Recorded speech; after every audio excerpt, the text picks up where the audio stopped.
I will now call the meeting to order of the Citizen Advisory Committee for February 21st, 2023. Thanks everyone for being here or being out there in the Ethernet. We now will move into our meeting summary and we'll entertain a motion for approval of the summary of our February 6th meeting.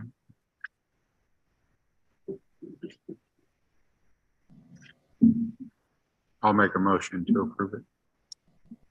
Moved by Dale. Is there a second? This is Arlen. I'll second. All right. Thank you, Arlen. Any discussion? Hearing none. Hi. Oh, sorry. I just raised my hand. Oh, sorry, Rachel. Go ahead.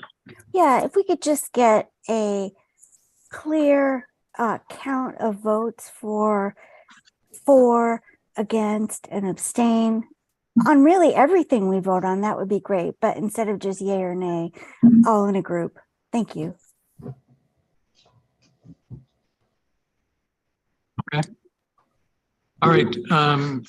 All those in favor, let's do it this way. All those opposed to the motion, either raise your hand online or say nay.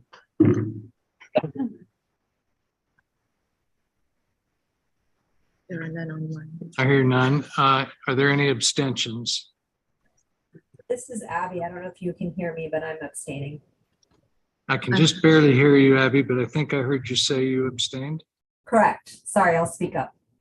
Rachel Wilson's hand is up also. Oh, and Rachel's abstaining as well. Yes. Very good. And Ava is abstaining as well. Ava? Yeah. Her hand just.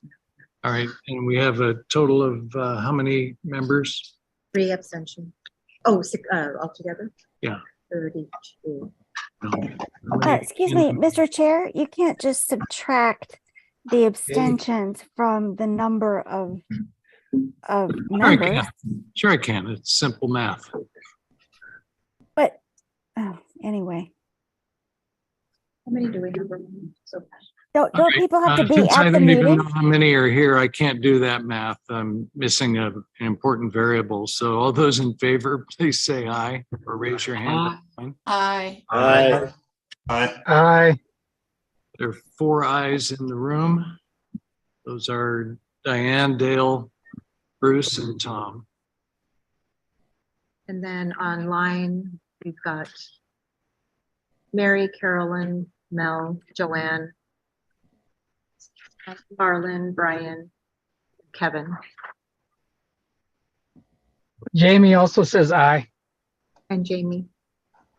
All right. That's it. How many does that add up to? Having Ramona tally it for me. We have people joining. Yeah. I believe it was 9 and 4 is 13, but my count might be off.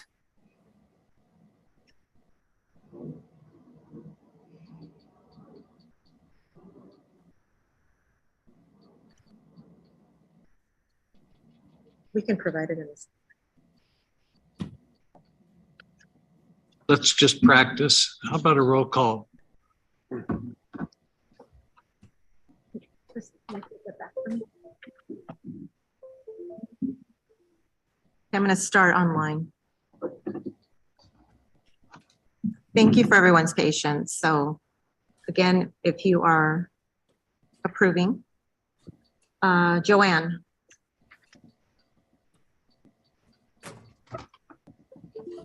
I'm in the middle. Joanne's hand is up. Now I'm in the middle of switching keyboards. I'm sorry. I'm working on a tax return. I couldn't get back fast enough. Mel Cohen.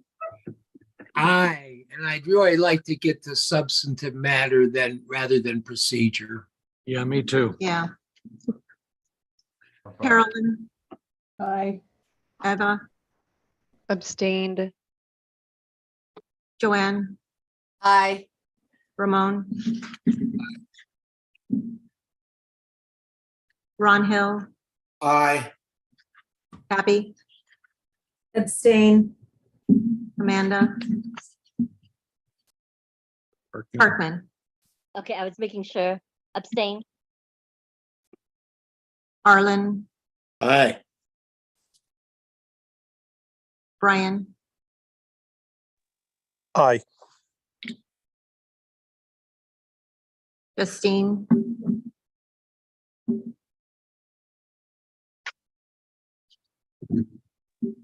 Sorry, abstain. Jamie, Aye. Kevin, Aye. Mary, Aye. Rachel, Abstain. Patricia, Abstain. I believe that's everyone online, Mr. Chair. And in the room, we've got Dale, Yes. Diane, Yes. Bruce, Aye. Aye. Very good. Motion passes. We'll move on to item 3. Pocky, do you have a report for us of any submitted public comments? Yes, Mr. Chair, we received 2 public comments as of the deadline, which was last Thursday at noon. The first comment was from the Vale Preservation Society, and their letter wanted to emphasize roadway projects that they'd like to support. These comments have already been posted to the website, so you can view them at your leisure. The second comment was from a citizen, Mr. Robert Nemitz, and he just wanted to emphasize his support for the Marianne Cleveland projects number 3647 and 476, that he would like to support them. And that comment has also been posted. All right, thank you. We understand that other comments may be received up close to the time of the meeting, and those will also be included with in the website at the appropriate time. All right. The meat of our meeting is this next 3 items, but number 4 here is the RTA Next development update. Pocky. Thank you, Mr. Chair. This is just a brief update. I don't have slides today, but I just wanted to share with you that as of your February 6th meeting, the TMC did meet on February 8th, and they began reviewing the CAC recommended project list. They had a really good discussion, and they will continue that conversation at their March meeting. So we'll keep you posted, but there were no recommendations and no technical feedback provided at this point, other than they were just looking at maybe some possible local funding. They had some discussions about TIP projects. There was just some allocations discussion, but they are reviewing the recommended project list. One thing I'd emphasize is that as this committee has requested on several occasions, kind of a fuller picture of the funding sources for RTA Next. The member jurisdictions of the TMC are working to provide information to the RTA about their estimated amounts of local match funds or local contributions. And that will help us a lot as we decide how many or how few of our initial list of named projects may need to be removed, as well as how well we're likely to do in allocating the funds for these individual elements and sub-elements. So stay tuned. We'll have that information coming soon. Thank you for that additional information, Mr. Chair. The legal action items from that meeting are also posted if you want to review those. Then on February 13th, the CAC Transit Element Subcommittee met. And I'll be providing an update on the subcommittee in the next agenda item. So I'll go through those details in a bit. And then today, of course, is your opportunity to finish your discussion on categoricals. And then I just wanted to add that on the 28th, next Monday, is CAC Transit Element Subcommittee meeting, and the next one will be at that time. And then rather than going through the milestones in your packet, per your request at the last meeting, I put together a sheet of CAC milestones for your information. And these are just, again, tentative milestones leading up to the July 1st RTA plan, and then the information, throughout the end of the year. So please review those and let me know if you have any questions, but rather than going through those, they're all in your packet. And that's the RTA next update for now, Mr. Chair. All right, any questions about that? Go ahead, Bruce. Bucky, what is the time and place of the transit committee meeting on the 28th? Is that here? It'll be a remote only meeting, and yeah, and there's the packet's already been posted on the website.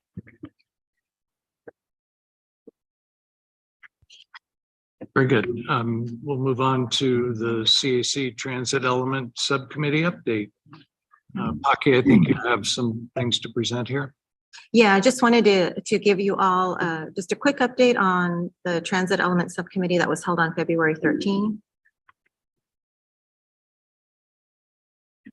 And also, just to let you know, from our CAC group, there are 9 CAC members that serve on the subcommittee. In addition to the CAC members, we're also including what's called the RTA Transit Working Group. And these are members from around the region that have been invited to provide input at these meetings. So they're not part of the subcommittee, but they're there to chime in and provide input to the CAC subcommittee members. As you know, $510 million has been allocated by the board for this transit element. And then one of the focus items will be the long-range regional transit plan. That is really the basis of the investment plan. And this is the plan that was adopted by the regional council. Paki, if I could interject right now, this long-range regional transit plan has been included in previous committee packets, and most recently in the transit.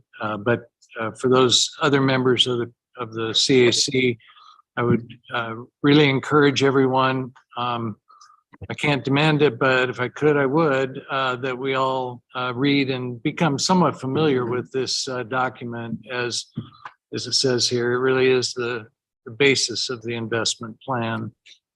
It gives us insight into different levels, different potential levels of investment and expected outcomes, and a lot of other great information. Although we have a transit element subcommittee that will bring recommendations to the full CAC, they're not making decisions. It's going to be this overall body that does that. And I want everyone to have as much background education and understanding of the issues as possible. So again, I encourage you to dig into the long-range regional transit plan. I think it's about 75 pages long, but it's got a good executive summary, a lot of good summaries as well. So. Thank you, Mr. Chair. Also, I just wanted to say that the link has been provided twice for this plan. It's in the agenda of the next transit subcommittee, and it's also in the packet. So if you wanted to review it, and we'll be providing it to the full members as well. Yeah. And then, as Tom mentioned, it is the basis of the investment plan, and it's also the sub elements for the transit element have been adopted in alignment with this regional transit plan. So it's a really critical need, and that's what the next subcommittee will be discussing is the linkage between the sub elements and the alignment with the recommendations of the long range the regional transit plan. So the subcommittee is going to continue to review this plan, and then they're going to receive the feedback from the regional transit representatives that I mentioned earlier. So that's the RTA Transit Working Group that has been invited to attend. Mr. Chair, Mel has decided. Good. Mel, you have a question? A question and a comment. I've attended 2 subcommittee transit meetings, and I've not heard or read anything new. I have read the long range transit. I spent some time. I'm not an expert on it, and it's all based upon access. And I'm not finding anything that suggests why this is going to work and how we can improve spending a lot of money, which I don't want to just continue to spend money and have a system that doesn't perform well, which is what I think we have now. So will the next meeting have information beyond what we already have? Mel, what we've asked the representatives of the transit working group, which have representatives throughout the region, to help us with is understanding different levels of investment and what the expected outcomes of those types of investments would be. Both to say, how do we maintain the status quo, is to understand as much as possible whether the status quo is above, below, or right at community target. And your question, I think, is right in line with that. And certainly, I hope that we can reach that level of understanding of,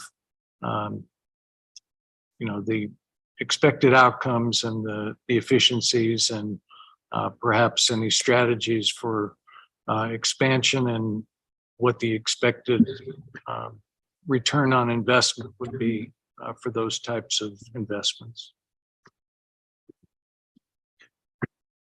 So moving on, just as a reminder, the transit element consists of 7 sub-elements, and these are the discussions that the subcommittee will be having: weekday evening bus service, weekend bus service, bus frequency, service area expansion, special needs transit for elderly and disabled citizens, neighborhood circulator bus systems, and express service. These are the areas that the subcommittee is looking at. And then just to show you that the adopted transit sub-element allocations, this is a percentage chart that we put together. This is maintenance and operations expenses.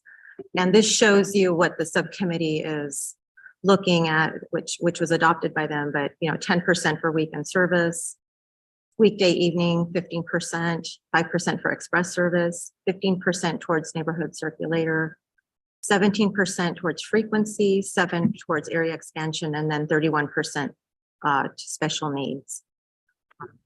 And just as a reminder, the subcommittee will also be talking about and learning about, I guess, the named projects that the CAC has forwarded to that subcommittee for evaluation. And that's all the information on the subcommittee for now. And again, the next meeting will be on the 28th. The meeting packet is posted. So that'll be approximately a week before our next CAC meeting. So we'll have another report at that time. Any other questions? Amanda Parkman and Carol. Okay, Amanda and then Carolyn. Hi. So I wasn't able to make it to the last subcommittee meeting, and this keeps coming up, so I just want to address it. I realize people are going to think I am being nitpicky, but I think it's important. Language is important. And I noticed that we keep saying special needs instead of just saying disabled services. Disabled transit users don't have special needs. It's just us as disabled users. So I just want to say that because I keep noticing that, and I want to point out now, I wasn't at the last meeting. I want to make sure I say something before we continue going on, and just be mindful of the terminology we are using. Okay, thank you. Carolyn?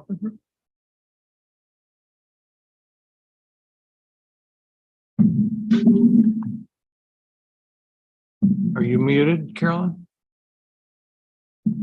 I sure was, and I was already done. No, just kidding. Okay.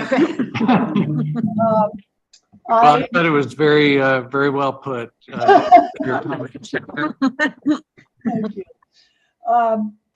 I wanted to remind you, Mr. Chair, and the staff that when we voted to move over those two named transit projects, we also voted to include the budget that went with them. So we need to add the 15 million, and I can't remember what the other one was, but those need to be added to the 510 million allocation there. So hopefully that'll be reflected in our next meeting.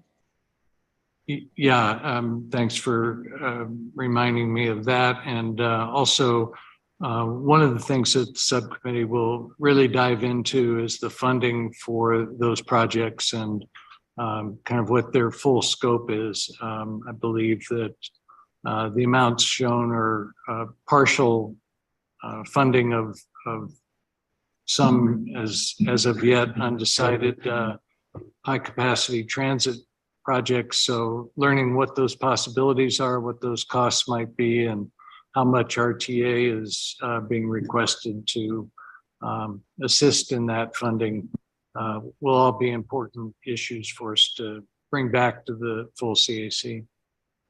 Thank you. All right, Bruce. Yeah, I will try to attend the next transit committee meeting, but if I can, I'd like to direct a question to the committee for clarification. At the last presentation we had, we talked about what percentage of that 515 million would be used for operation of the system as opposed to enhancements. It'd be really important to clarify for us that issue and how that impacts the various projects that we're looking at. And what do we mean by operations? Does that mean paying for, you know, operators and drivers and those kinds of things? Does it, I mean, it's a broad term and I don't fully understand the implications of that assignment of funding. So if that could be clarified, it'd be very helpful. Yeah, that was a question that was started at the last meeting, and certainly we have to come to an understanding of the answer to it. Thank you. That it? Okay, good. We'll move on then to item number 6, our review of these categorical elements. Thank you, Mr. Chair. So we'll now be diving into the other two elements, safety and environmental and economic vitality. As you know, the funding allocations for these elements were established by the board. And we reviewed these sub-elements last time. So today we're hoping to get to discuss the allocations for each. As you may remember, the safety element has $170 million allocated to it, and the environmental and economic vitality element has $110 million. One thing we've been receiving a lot of questions about, why doesn't the RTA do this for this project, and how come you don't, you know, why don't you tell the jurisdictions to do this? So we wanted to just add a note here that the RTA does not dictate design criteria. So the RTA is not in charge of any design. Once the jurisdictions are authorized by the RTA to implement a project, then they're the ones that are responsible for the planning, the design, and the construction of the improvements. The jurisdictions are required legally to oversee the project, and they're also the ones that address all the aspects of the project. The jurisdictions are the ones held accountable for all the design decisions.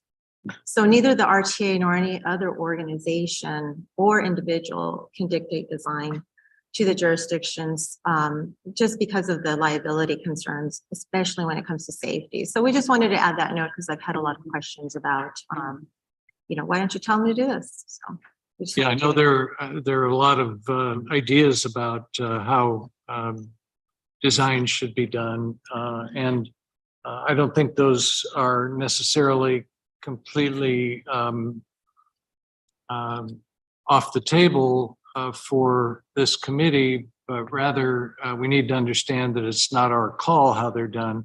We absolutely can ask the jurisdictions how they do it and you know what goes into the decision making, so that we can understand it better and perhaps through that understanding of process get a better feel for priorities and you know likely outcomes. So try to keep that somewhat slim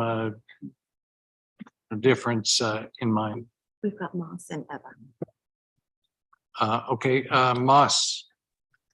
Thanks, Tom. So on that, I mean, are we able to, when it says, the RTA authorizes whether the project is going to implement a project, can't we lay out certain specification requirements that would involve with that implementation, that would lead to that authorization for implementation? And I'm saying this because if we don't have some kind of criteria laid out, then, I guess I would be questioning what was the whole point of doing the activity of establishing guiding principles and everything with the plan to lay out what our regional priorities are and all of that stuff. If there's, not certain criteria that would lead to authorization for jurisdictions to follow. Yeah, I get the question. And I guess best way to look at this is that the approved, that is the authorized scope of work for these projects is indeed an RTA directive. So for instance, the RTA may say there will be enhanced transit on this project as part of the scope of the project. Exactly how that is designed and implemented, as we've talked about, is the responsibility of those individual jurisdictions. So yes, RTA is involved in, and the voting public, of course, is also involved in that establishment of a scope of services for a project, simply because those things are included in project descriptions. And those are that's part of what is approved by the voters. So, and authorized by the RTA. I hope that answers the question, but well, I guess there's a limit to how far you can go with dictating design. Sure. Yeah. I'm not like talking about, we make some declaration that all, curb corners need to be X degree cut or whatever. I don't know. Yeah. That's not what I'm talking about, but like general elements of design that need to be incorporated, or like in kind of that's what I'm looking for, of like, what are the kind of the basic practices of design that are going to be required if you're going to use these funds that the regional voters are allowing jurisdictions to spend. Yeah, I'm not sure I've done a good job of explaining it, but I'm going to let Rick fill in any blanks he thinks are there, just because I think this is important for everybody to have a firm grasp on as we go forward. Tom, you hit right on it. And Moss, I'm going to give it my best shot on that, because the answer is it really depends. There are some aspects of it that can be suggested, but there's a lot that's left up to codes, policies, requirements, regulations that are rooted in design standards or guiding principles that are set out at federal and national levels that jurisdictions may or may not adopt. So I wish I could give you specific examples related to your question. Best answer as I can give you is it depends on how some of those features elements would be incorporated and what parameters or how much flexibility there is to suggest or recommend on that. I know I'm not answering your question, but I guess it's kind of in that gray area of some things can be commented on, other things are left up to jurisdictions. Well, I mean, I guess this is part of why we're here. We have a very scarce pool of dollars, right? And so we're trying to figure out what's the good use for our regional taxpayer dollars to go through. And I don't know, I just would imagine voters would want to have some kind of understanding of the nature of the projects that are going to get produced from this, rather than saying, well, maybe they'll have something like this. Maybe they'll throw in a multi-use path, but everything else is going to be misaligned with the values of the region. And, I think that, I hear that there's a whole mess of standards and codes that, come into consideration when you get into design details. But I also think that jurisdictions are able to change, and jurisdictions can design projects to be in compliance with what we put forward and say that this is how you can use our regional tax dollars. And I can answer that. I'll give you an example. One that pops to mind that I oftentimes ran into is trying to address the nature of pedestrian or bike facilities. Okay, that's not nebulous. That's saying that those functional modes have to be met. Now, whether that's a combination of bike lanes, sidewalk, multi-use path on one side, multi-use path on both sides, how that mix and match is best left up to the jurisdiction. So requiring that the modal aspects of it are addressed, that's reasonable. How, means and methods, that's kind of where it starts crawling into. Now it's dictating that may not be the most effective, efficient, or may create, in some cases, then a conflicting type of dynamic. Well, beyond that, even every jurisdiction has standards that exist that they are committed to abiding by. So, that just adds another layer of responsibility, I guess, on the part of the jurisdiction. And most of those design requirements are actually either federal or state or regional type requirements that everyone in the region is subject to.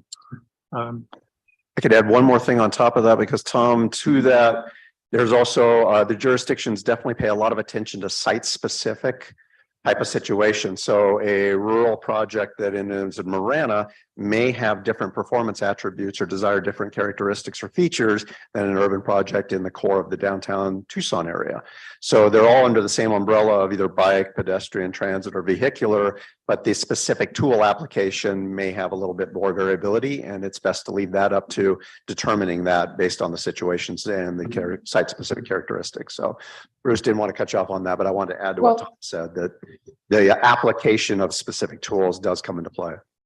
Thank you. And just to kind of cap on this, I still think that there is a way to provide guidance and dictate how dollars are going to be spent to ensure that the nature of a project that the regional voters are going to get when this is delivered is in the spirit of our guiding principles and other elements, right? Like, I think that there are basic things that we could be doing. And again, if a jurisdiction wants to buy into this and wants to have their projects come through this, that there's also a responsibility of you need to be accountable to this regional vision that we're putting forward. So I would be very interested in continuing this conversation as far as how can we provide flexible but clear guidelines for jurisdictions to consider when putting together a project for the RTA to consider authorizing. Mr. Chair, if I can add, this is Jeanette, I'm with PAG. I just want to add a little bit to this conversation right now, because I think it's germane to this topic, is how we handle this in the long range plan. So we oftentimes see this on what are the priorities, or what kind of elements would be great in these projects. And the way the RMAP looks at it is, at this point in time, these are best practices, but what the community wants to see are pedestrian improvements, safety improvements, pavement improvements. And it's kind of general, but there's reasons for that. One, because best practices often change. So how the jurisdictions choose to address pedestrian safety today versus 15 years from now might be different. And at the planning level, we don't want to dictate what that looks like, because they're going to have to own it, operate it, maintain it, and design it to meet the standards of the time. So we view it similar to how the RTA views it at this higher level, where we're saying we recognize that improvements of this nature need to be made either on this specific project or in this part of town. And then that aligns with those goals and principles. And then I think what this second bullet point is saying is when jurisdictions are authorized. So that's when the RTA board comes in and says, we're going to do an IGA with one of the jurisdictions to do this type of project in this specific location. And when they make those decisions, they look back to the RTA guiding principles. They look back to the spirit of the plan and say, okay, does this project align with the intent of what the plan said? And that's when they would go back and say, okay, the best practices to date are to do these types of design elements. The jurisdiction is agreeing to these specifics of the project, and then they move on together. So it's not as if the RTA, the work here at the committee level is sort of off in the nether regions and it's never to be heard from again. Those are all considerations that go into that authorization of an RTA project. Yeah, and It sounds I've like had at the same a time, number of projects. So I was just going to say that it sounds like, though, that in that case, we're still deferring to the best practices for the jurisdiction. And as we just heard, that varies greatly within our region. And I mean, and you can see it in our infrastructure too. So I think like that's where I'm coming from, is there has to be some kind of guarantee that, you know, these very vague things are actually leading to the outcomes that we want, right? Like we see around new projects that are coming into it, we still have completely unprotected bike lanes going up against, you know, fast moving cars. And that doesn't meet the best design standards. And City of Tucson's just as guilty of those projects. Like, so these are the types of things that I think we need to be providing and laying out for these projects. And we should be able to do that if they're going to get this money. Go ahead, Jen. That's a good point. And, you know, there's that important element to remember is who's liable, who owns it and operates it. So yeah, there's deficiencies in the network right now. There's deficiencies in all of the jurisdictions.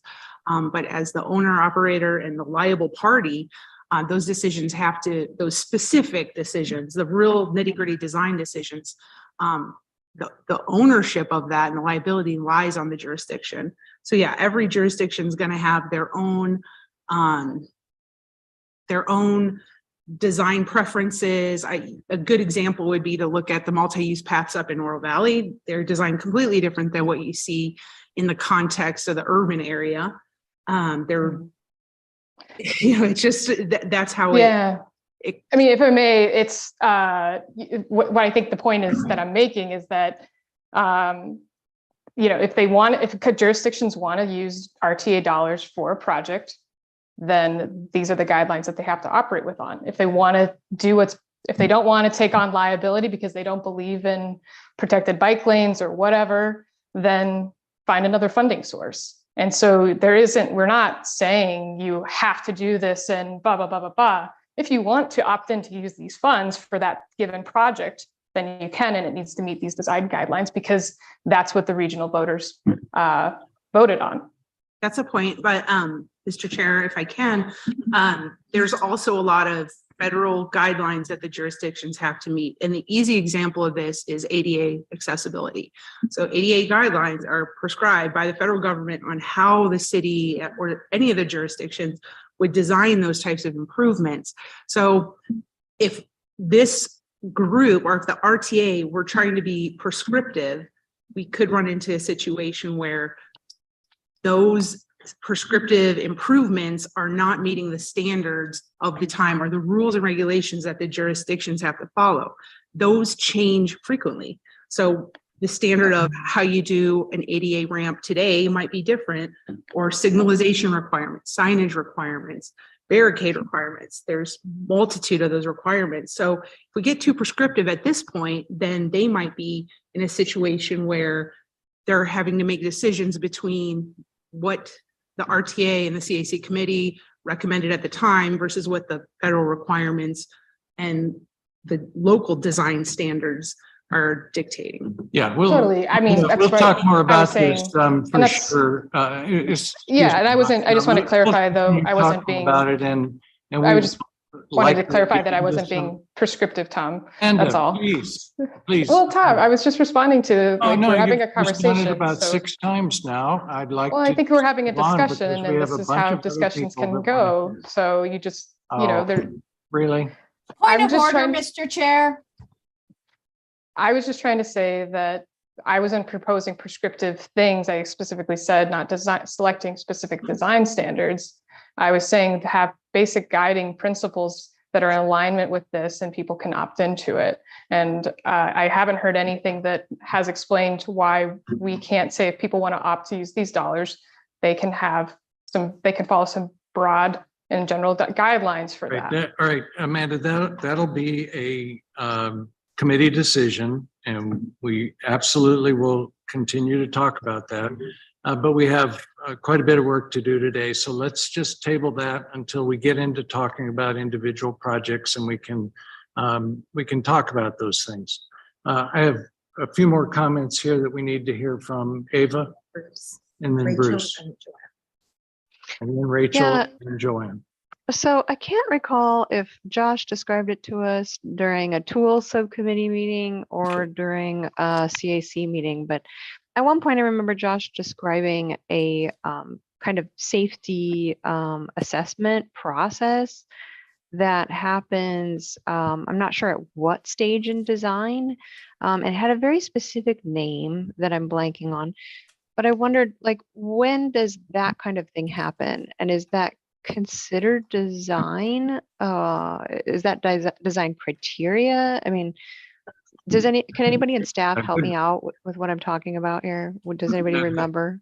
That's a good question, Ava, and I would ask Rick to answer that, as well as to tell us just very briefly about value engineering analyses that are also performed on these projects that have perhaps some of the same sorts of outcomes. So Ava, if it's the one I'm thinking of, it's a road safety assessment, RSA. Does that ring a bell? It might have been RSA. Okay. Yeah. That's typically done on the big RTA corridor projects at roughly about the 30% milestone after the design consultant has done enough work to be able to evaluate the operations, performance, configuration, and make sure that it captures many of the points Moss is bringing up about utilization of best practices, latest and greatest guidelines, and that it's applying it all and it's addressing it in the most efficient, safe, and effective manner. So that's done on the big corridor projects. That's also service PAG offers for outside of RTA projects. So that's a general activity that we do. Tom mentioned another tool that we utilize called the value engineering process. And that's done at a couple different times. That's been done in the past across a number of the big roadway projects and helped generate what are some of the best characteristics that we would like to see, not just on one project, but it's spread across multiple ones. So you're kind of taking that lessons learned approach and saying, how can we apply that, carry it over, and not just benefit one roadway corridor, but benefit other ones. So best practices, if you will. There's also an opportunity where we do that at the same time with the contractor that's been brought on to build it. And they may have tools, access to elements, resources that weren't known at the time of design development. And so there's a way of squeezing and wringing efficiencies out of that through a more effective price overall. So all those things happen as the overall project is moving forward to ensure that you get the best combination, best effective price, and overall safest scenario. Tom, did that get to your questions, and Ava as well? Okay. Yeah, that's great. Thank you. Yeah, so could it, just for my notes, so that's the RSA process, and then the other one that you described has, what is that called again? It's value engineering, or VE. You may occasionally hear it referred to as value assessment. It's one and the same. So you don't, I mean, just for sake of discussion, that's not considered design criteria. We do look at design criteria, but it's taken more of a functional based and recognizing that there are criteria that come into play about the solutions and the applications. Okay, cool. That's helpful. Thank you for clarifying that. You got it. Bruce gave up. Rachel. Yes. I have to go because again, it's in the middle of the workday. I feel like a broken record. But I just wanted to say that these categories, this is the basis for, 20 plus years. And we need to not hurry to get this done today, because it's going to be in place for 20 something years. And I just feel terrible for young people today who have numerous articles about how young people are preferring public transit and bicycles and pedestrians, and yet we have so little voice from the youth here. I'm 50 years old and I'm somehow one of the younger people on this committee, and I worry that we're not planning for the future with what the future actually wants. And I don't think our categories reflect this at all. And with that, I gotta go because I gotta work. All right. Thank you, Rachel. I hope you're wrong about that, but I guarantee we will find out once the general public starts to weigh in on this as we develop our plan and as the politicians take a look at it as well. That's Okay. probably the youngest person here. I hear, Rachel, you're spot on. Okay, thanks. Joanne. Thank you, Mr. Chair. My request for a point of order earlier with everything is hoping that maybe the chair could remind people that communications in the meetings are to go from the individual to the chair and from the chair to the individual asking the questions. The cross conversations and the interruptions and talking over is not appropriate. It is not polite. And thank you for wrangling this in for us, Mr. Chairman. All right. Thank you, Joanne. Any other comments on this? Okay, go ahead. Just moving, trying to move the keyboard. It's stuck. I know. It's stuck on. There we go. There we go. So this table that we put together is, I'll be showing it again after we go through the sub-elements, but this shows the list of the safety sub-elements on the left, which we'll go through again with some examples. And then on the right-hand column is what the current funding allocation is. So these are the costs that are forecasted through 2026.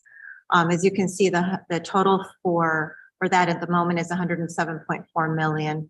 And the RTA board has allocated 170 million for this for these sub-elements. So, or for this element. So again, I'll pull this up a little bit later, but I just wanted to show you that so that you can look at it to start thinking about how you want to do your allocations. Bruce? So the 107 million is in the current plan, and that's how it's allocated, or what I'm trying to understand. That's just the amount that will be spent, that's projected will be spent. Yeah. Completion of RTA 1, is that correct? Yeah. And that gives us a point of comparison for looking at how the 170 might be allocated. In a way it does, but we also know that we ended up with less money in the pot than was expected because of the Great Recession. And so some of these safety elements may have originally been anticipated to have more funding than that. But we'll try to find that information as well so that the committee gets a better idea of kind of the same question you asked about transit. You know, what's maintenance level and what is you know, enhancement? How much is? So policy question, the board has said that it's committed to completing the projects in RTA 1. Is the board committed to completing these projects in RTA 1, and will that impact or subtract from dollars available for RTA 2? Well, these projects aren't named. So the projects that have been approved by the RTA board will be completed, and this is what the total amount will have been expended in this element.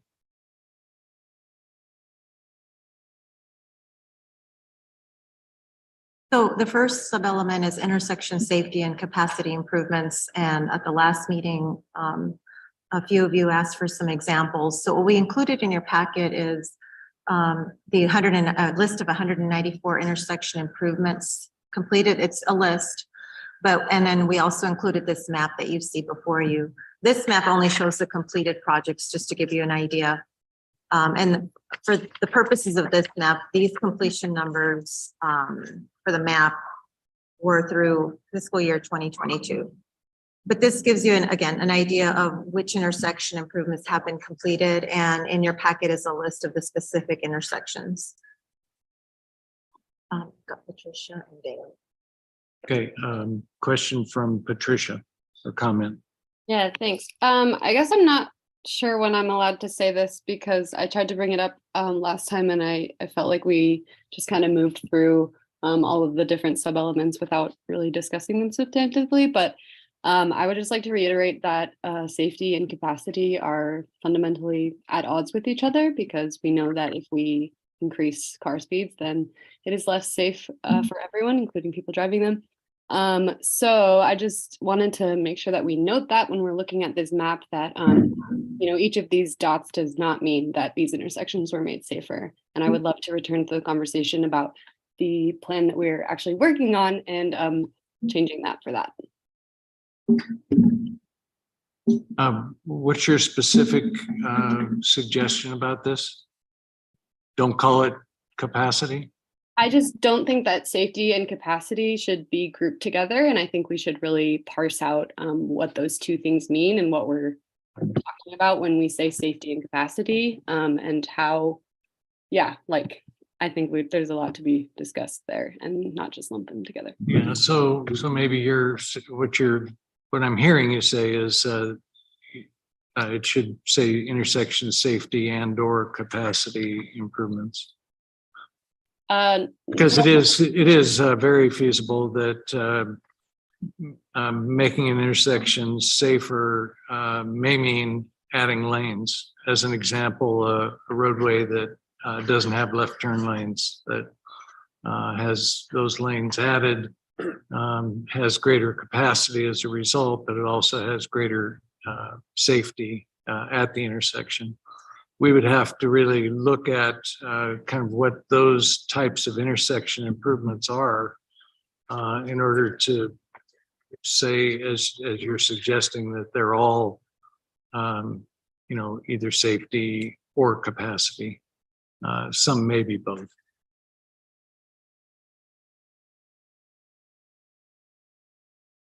Dale. Yeah, I just wanted to point out on the map here that which is a little confusing with the budgeted amounts for categoricals, is that the map on particularly intersection and capacity safety, a number of these projects have been completed with the specific projects. So we're not talking, when you're looking at this map, you're looking at intersections that have been improved, not only from the categoricals, but from the actual designated projects. So for instance, if we're looking at Houghton Road, the intersections that have been improved on Houghton Road were because of the rebuild of the roadway, not because of the categoricals. And so we're looking a little bit, when you're looking at this map, you're looking a little bit at between apples and oranges, because we're not distinguishing between what was built was part of a named project and what's being built by a categorical. Mr. Chair. And I think some of the maps do that and some of the maps don't. Sure, Jeanette. Mr. Chair and Dale, and Rick, correct me if I'm wrong, but this is really just reflective of that categorical funding that was spent. So categorical funding was spent on some named projects for certain elements that are eligible under that category. Rick, is that accurate? Yeah. Yes and no. I'm going to learn to love this answer, and you guys are going to learn to hate me for it. It kind of depends. There's combinations of it where it was a complementary piece or to address something that was outside of the scope of the main roadway project, or it could have been done in advance. You heard about that talked at the last meeting where there was a pressing need in the first couple of years, but the main roadway portion wasn't going to come back for another 15. So there may have been some advance efforts to buy time. So Dale, you are correct in that the overall map representation of some of these reflects what we have promised and committed and how we track on those for our promissory aspects of the whole plan. And it does include, in this particular case, roadway corridor projects categorical. So you can see the whole breadth of what an intersection improvement would be like. Okay. Oh, great. Thank you. Carolyn? Yes, thank you, Mr. Chair. And following up on that, I had a couple of suggestions. One is for this map, if we could pull out, or just randomly maybe, between 5 and 10 of those intersection improvements and go over what they consist of, so people have a better understanding. I'm sure they're all a little bit different. But the other, so I'd like to see that. And the other suggestion is, and it's kind of in line with Moss's earlier comments, if there are going to be, and maybe this is already happening for the most part, but if there is going to be a named project, they need intersection improvements. I don't know if this is a question or a suggestion, but it should be stated that that's part of their scope as modernization, or that do they have intersections already mapped out as to which improvements they're going to, which intersections are going to have improvements, because I would hate to use categorical monies for roadways that should have intersection safety improvements built into them and come out of the cost of the project, if that makes sense. Yes, I hear what you're saying. We'll have to get some more feedback from staff and probably from the jurisdictions about that. Yeah.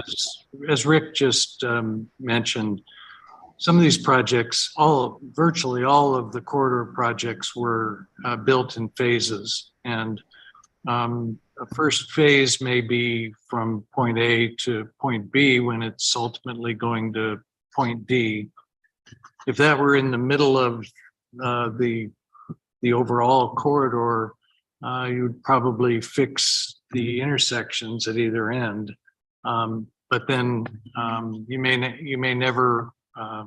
might not get back to that for a long enough time that you need to do intersection improvements elsewhere in the corridor.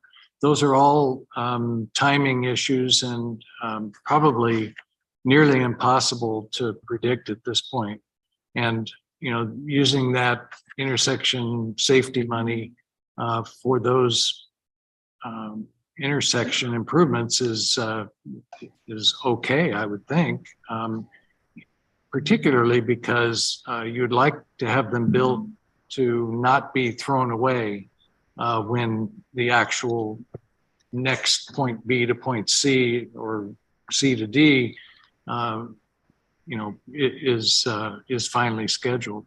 So I know there's going to be, we could probably have Rick present a few of those to us as examples of how corridor projects got developed or are being developed. Houghton Road would probably be an example, or any of a number of others, and be able to understand a little bit better how some of this safety element money, this sub element of the intersections might be used on a corridor project. Yeah, well, a quick follow up on that. I mean, as I recall, we're going to have the implementation periods laid out before it goes to the voters. So we will know the implementation period at the jurisdiction. They're going to need intersection improvements at an earlier date than their implementation of a portion of a road. So if that's the case, instead of taking money out of the categorical that has so much less money than the named projects, we should be adding money to that particular element. So to make sure that there's enough money to go around and we're not just stealing from Paul to pay Peter, or whatever that saying is. I think it's Peter. Jeanette. Carolyn, Mr. Chair, there's 2 points I want to make here. One is that when you read the project descriptions for the named projects that were submitted for RTA Next, many of them do identify intersection improvements as part of the corridor project. And also in the data that we presented, you probably remember seeing some of those safety characteristics or safety intersections where there's issues. So I think it's safe to say that if there's a corridor project that goes through an intersection that has poor safety performance, you can anticipate that the jurisdiction is going to fix that safety concern, right? I don't think any of the jurisdictions would turn their eye to that. You're right, though. That idea of robbing Peter to pay Paul, where we have these categorical money to do on categorical elements and locations. I think some of this might have been, a lot of this is policy. It's up to the RTA board how they're going to address these case by case situations and how they're going to, whether or not they're going to use categorical funding on a project of that nature. But I think too, a lot of it is sort of like a sign of the times of what happened. We had the recession, there was a shortfall.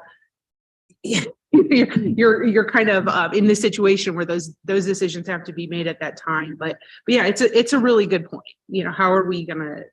How is the RTA board going to spend categorical money, and where they're going to be applying it? Sounds like a good question to ask the board. Okay. Abby and then Dale.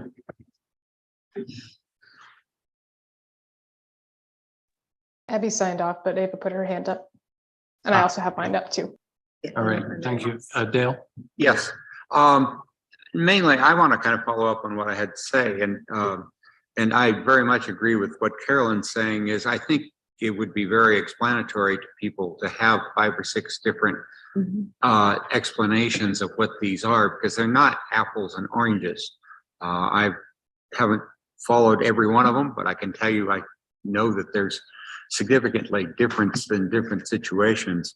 And so I think we need, some examples of those 5 or 6 to get people to really get an idea of the depth of the difference. And also my question about the distinguishing between the named projects and the categoricals is so that we can get kind of an impact of how much is done by both. Okay. Because I think from that standpoint, we need to get a feel for that. I think people are going to feel a lot better if they see where and how these things kind of come together between the two of them, because there's, the name projects are in sequence, et cetera, unless, as was mentioned, you had to do something prior. And so, see how these come about, and how they transpired. So. I think to add to a point you and Carolyn are both bringing up, and this is one of the lessons learned that we'll be applying as we go through the cost estimating exercise and do that deep dive that I've talked to you about in the past that we're getting ready for, is looking and saying, okay, Tom used the analogy, if you've got a project that goes from A to D, obviously B and C are going to be fixed as intersections that are within that stretch, but the endpoints, we're going to do the extra analysis to say what's the condition of those, where we're matching in. Can we truly just match in, or do we have to make improvements on that? What would those look like? So having been through that, unfortunately, a lot of us have, we can see that and kind of go, there was a couple things we had assumed, maybe a particular level of service or an operations or the need for a turning lane that, it was already assumed to be somebody else was going to take care of it or not needed. We're going to do and ask the tougher question on it to make sure what we tie into matches and works effectively. So it's kind of taking that extra step on that and saying, we're not going to just assume it. We're going to look into it. Farhad, did you want to add something here? Sure. Thank you, Mr. Chair. I just want to piggyback on what Rick said as well earlier. So the intent of this exercise was to demonstrate the whole comprehensive approach to safety improvements and intersection improvements. If you look at the list that's included in your packet, there are a list of different projects. And then there's also a column that we can add to make sure that you understand that not every intersection was treated the same way. Obviously, some of them were just purely signal improvements. Some of them were physical infrastructure improvements. So we can break it down even more so it kind of has the whole context for you. But the intent for this slide and the map was to demonstrate that 194 intersections to date have been touched by the RTA, and obviously there are various benefits. But if we want to break it down further, we can do that as well. So I would recommend we probably revisit that later, but all that detail is in your packet as well. Okay. Good, thank you. Let's try to finish these at a fairly high level, these sub-elements. And I know I've got 1 or 2 people online with some questions, but hold those and we'll get back to those. Hey, Tom, I actually have the answer to those questions about the 194 projects, if it's helpful. Okay, say again. I was looking at the sample ballot.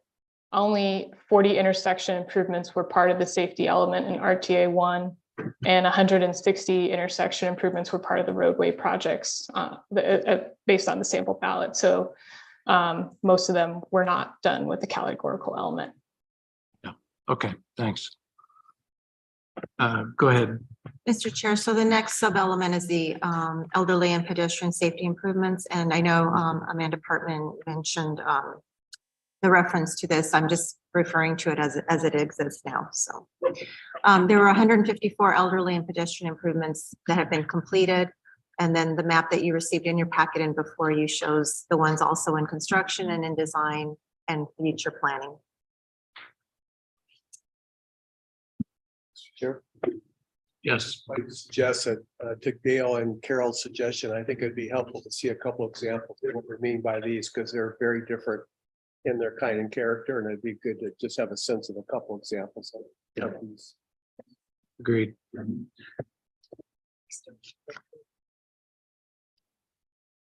The next, this is under safety element is the bus pullouts.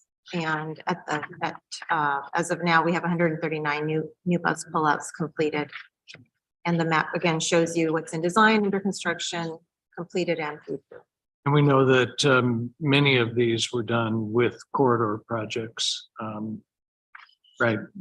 Yes. With specific corridor projects, but some are still under construction or are being completed separate from those corridor projects. This one is the at-grade railroad safety bridge deficiencies. There isn't a map of this particular sub-element, but we do have a few examples. But we do have 16 new and improved railroad crossings with over and underpasses. And I asked Rick to just give us a couple of examples just so that you get an idea of what they were. So unlike some of the other ones, this was a little easier to pull. Oh God, sorry guys. This was a little easier to pull upon. So I grabbed off the top of my head when I was with the county, we worked on and give you 3 examples of this. Out on Sabino Canyon over the Rito Crossing or Tanque Verde, whichever one it is. Several years ago, there was a deck replacement. So bridges can fail, meaning it gets a poor rating. It's not going to fall down, but it can get a poor rating for a number of reasons. In that particular case, the deck had deteriorated to a point where it needed to be replaced. The reinforcing steel was all adequate, but we were able to, under this RTA category, able to go out there and essentially blast off the old deck and then pour a new one with a high strength concrete. Okay. Another example is down south of Green Valley, the Elephant Head Road Bridge. That case, the pier, everything from basically the support down was still good. But once again, another mode of particular concern was overall the girders and the deck system entirely. So in that case, we went in there and replaced all that stuff, took it out, ran a detour through the wash, and then replaced it with new stuff on there, thus establishing that that one could now go back to its original as intended load rating. So it doesn't have to worry about the restricted loads it was carrying up to the observatory that's up on the Madera Canyon area. For railroad safety improvements out in the Vale community area, we had a profile issue out there with Colossal Cave, where going up over the railroad tracks had a sharp crest and then drop back down. And on the far side, there was an intersecting roadway. Very, very tough to see vehicles either pulling out, they couldn't see back, or you couldn't see as you go over that. It had a very, very low speed that you could traverse it safely. High accident situation, recognized that this category provided the means and methods for that improvement to take place. So we could pair that up within the 3-lane operational section that we put out there several years ago. So those are examples of the variability that can look into, and that it gives the jurisdictions the ability to say, we've got multiple tools, we've got multiple fixes. How do we best align, and how can we ensure that the product gets delivered? Hey, Rick. And then Mr. Chair, Yes. the final sub-element under this category is the signalization technology. And we have about 71 signalization and technology improvements to date. Again, the map shows everything complete and designed and under construction. Yeah, I think this is another one where it would be really important for us to understand those signal and technology techniques that have been used over the last 16 years, so that we can understand both how they have changed and kind of get in our heads that technology will introduce even more new and unexpected and perhaps disruptive technologies for us to utilize to help us with these traffic and safety issues, but also so that we can understand perhaps what kind of flexibility needs to be included in this signalization sub-element, not just the signalization sub-element, but many of the other projects as well, including the name projects where we've already set them up. At least some of them are set up with some sort of technology caveat. I think some of the county projects are described as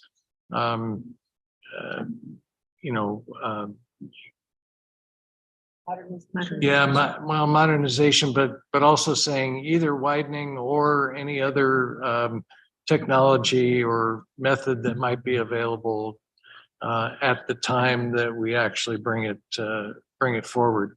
It's going to be hard, I think, to describe it like that to the voting public, but it's something that I think we need to be aware of. Rick, did you want And Tom, to add to what you're talking about, we certainly bring back more specifics, but things that think about when it comes to the intersection operations is this is the brains of your system. So think of your computer. When was it last updated and what would you do to add on to it? So controller systems, those help dictate what time of day, how the patterns operate, how much green time goes, how the timing on the overall flow is. Battery backup systems, detection, communications. We now have wireless capabilities to go along with fiber optic connection capabilities. You may notice it as you walk across here, leading pedestrian interval. So that basically the countdown starts for the pedestrian to give that extra second or two, then the light turns green or yellow. So tools and techniques like that help operate the system much more effectively and efficiently. We can expand on that quite a bit, but this one allows that full cadre of all the aspects that are going to make the system work better, ranging from software upgrades to actual features that you would plug in onto your system and make sure it's all going to work, has to come together, and it's technology. So it's going to be evolving, but we try to use state-of-the-art stuff, and this element was made to address that and provide those tools for the jurisdictions. Thanks, Rick. Could you go back a couple of slides also? Which one more? Bus pullouts. Yeah. In our last meeting, we had a couple of people. This was, I think, perhaps in our subcommittee meeting, we had some conversation about whether bus pullouts are safety for pedestrians and the general public, or if they're actually safety only for motoring public, and whether bus drivers support them or don't. And I think if we have any input at our next meeting of the transit subcommittee, we should really address these bus pullouts. If these are a accepted regional tool and are going to become a part of the RTA next safety element as a sub element, then we really need to have that clear in our minds, and we need to have a thorough discussion of it. So I don't know if anyone here wants to weigh in on bus pullouts or no bus pullouts, but I know that there are members of the CAC who are also interested in it. Is this a Rio project? Mr. Chair. A Rio question? Yeah, as a matter of diligence, I just want to make sure that this is in the safety element, correct? Yes. Yeah, so I'm unsure if the transit subcommittee is the correct venue to discuss this piece. If there's a safety subcommittee of similar scope, I would say that might be the best solution. But in terms of how the long-range transportation plan addresses bus pullouts, there's relatively few mentions of bus pullouts. They actually make mention of a separate intervention called a bus bulb, otherwise known as a pull out into the street.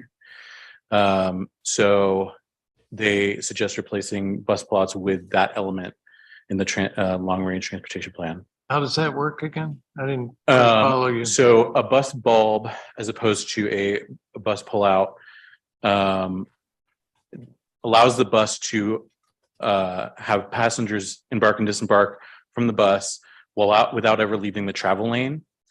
It's used in low traffic corridors.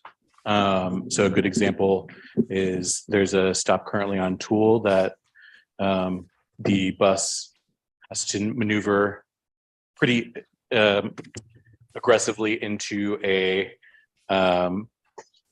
artificial pullout created by 2 lanes of parking. Instead, it would move the stop closer to the travel lane and allow for the bus to sit, allow passengers to get on and off, and then take off almost immediately. So how's that any different from no bus pullout whatsoever? In other words, just block the through traffic lane, because that's what you've just described. That would block the through traffic lane. Yeah, it's for low traffic areas, and it's meant to make passengers accessibility to the vehicle much closer to the actual vehicle itself, instead of having them to kind of instead of having to make a compromise to kind of cut into either a bike lane or a curb.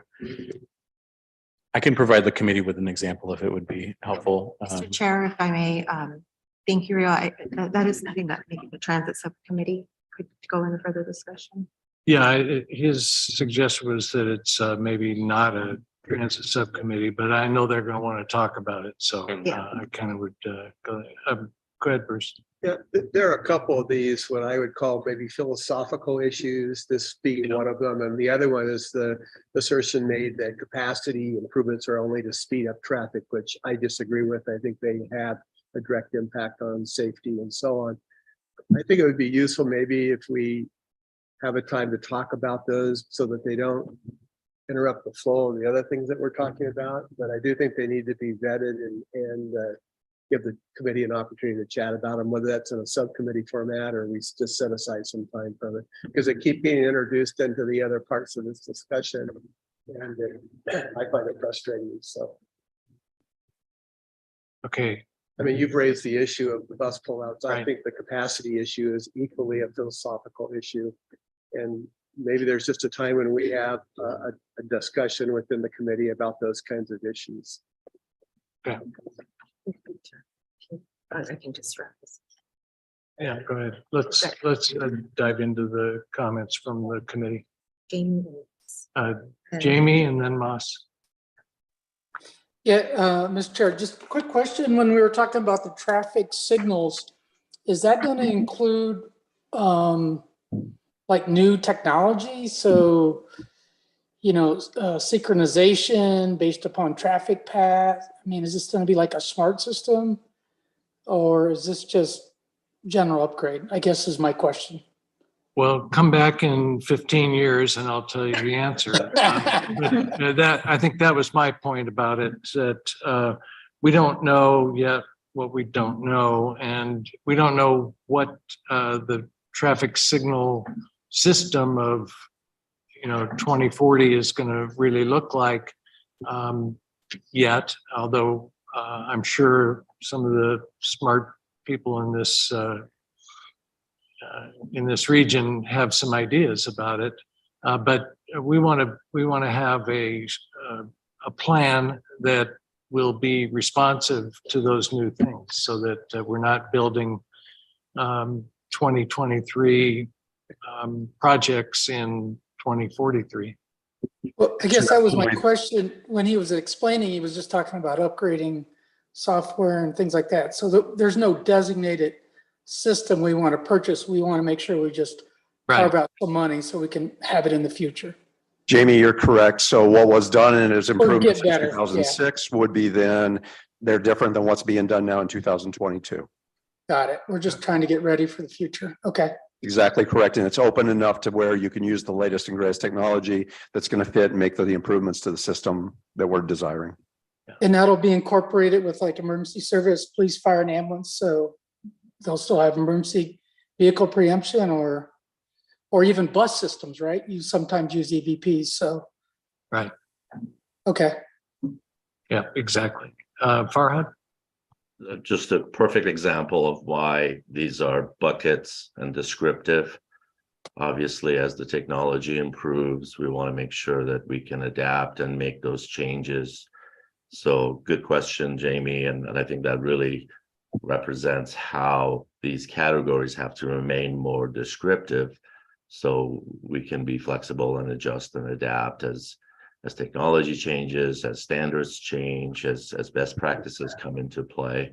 So the answer to all your questions is yes, that is the reason for it. And 10, 15 years from now, we hope to be using the most advanced technology.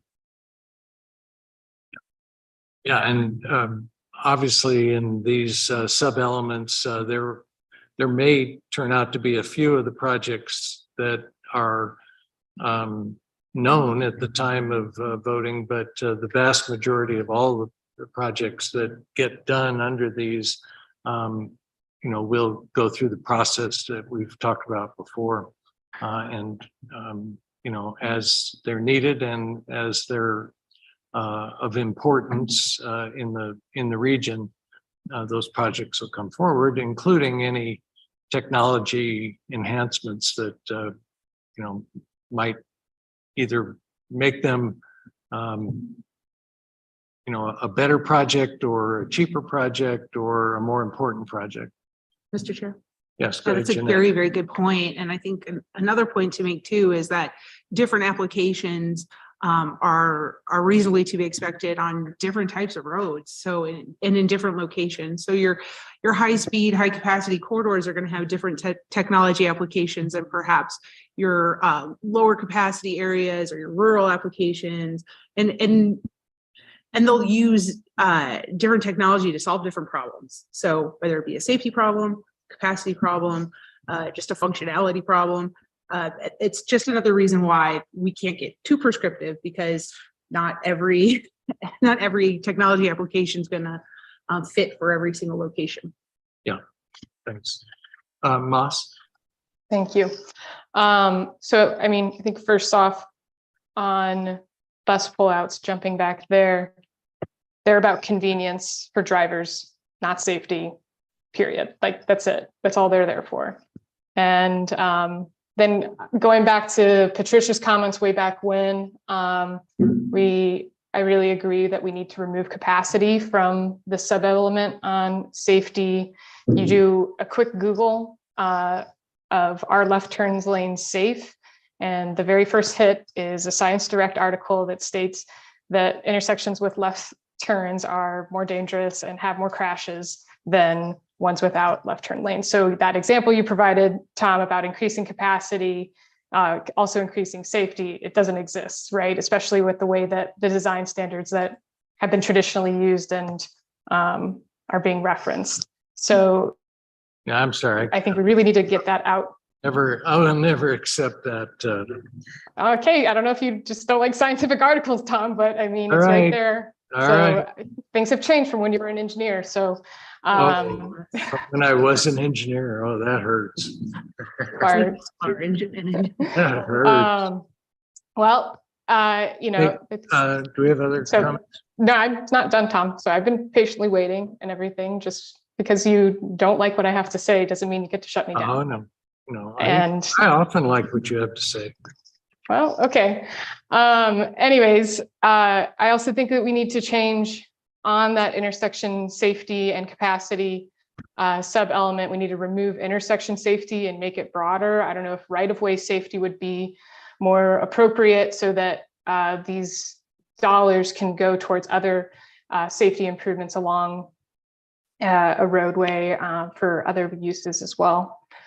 So those are two big kind of direct points on that. I don't know if we want to have discussion about making those types of changes as a group, or we're like moving into kind of any kind of productive space on that, or Yeah, go ahead and finish your comments. Well, I was just trying to I don't know, I'm just trying to move us into just rather than looking at kind of slides and slides and slides, of similar information that we've been seeing to try to actually have a conversation about things we might want to change and maybe take notes on that.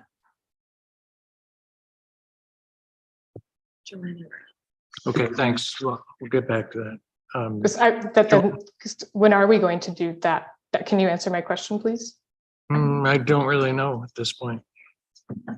How do we not know when we're going to start having a discussion about the things we've been Well, because presented on? I haven't heard all the comments. When we have everything on the table, we'll put them together in an order that makes some sense.